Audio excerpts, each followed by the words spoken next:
An experienced traveler never misses a chance to see one more new country. We were in Romania for 4 days. Even before the trip, I knew that on the third day I'd leave my family in Bucharest and go to Moldova for a day. Why alone? Because the outbound flight was convenient, but the return one wasn't, so I booked a bus. 9 hours, not something you do with kids. As you might remember, the train from Brasov to Bucharest arrived very late. I got only an hour and a half of sleep.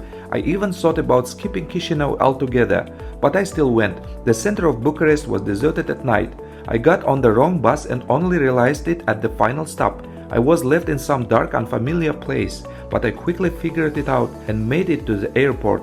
Moldova became the 60th country I visited, a milestone. The flight to Chișinău took 40 minutes. At passport control they stamped my passport, but still took me to a separate area. They started questioning me, why I came, how long for. I guess they're not used to someone flying in just for a day.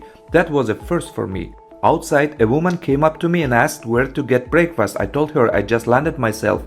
Then she asked if I was Kazakh. Her name was Marina, from Uralsk, living in Odessa, returning to Kazakhstan via Turkey.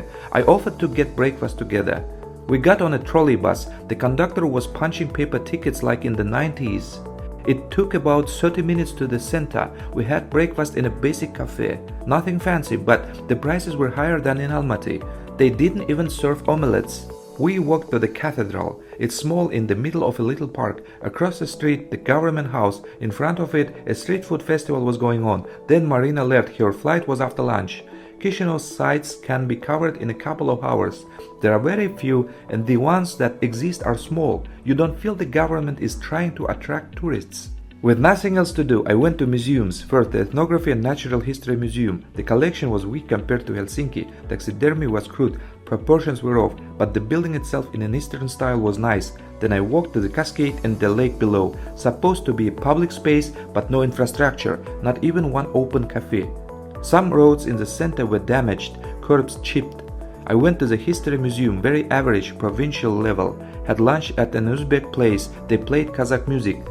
Then the Central Market. I expected something like Almaty's Green Bazaar, but it felt like Tastak. Having finished all by midday, I booked a hostel bed to catch up on sleep. Closer to midnight, I walked to the bus station, 30 minutes through empty streets, maybe even not the safest neighborhoods.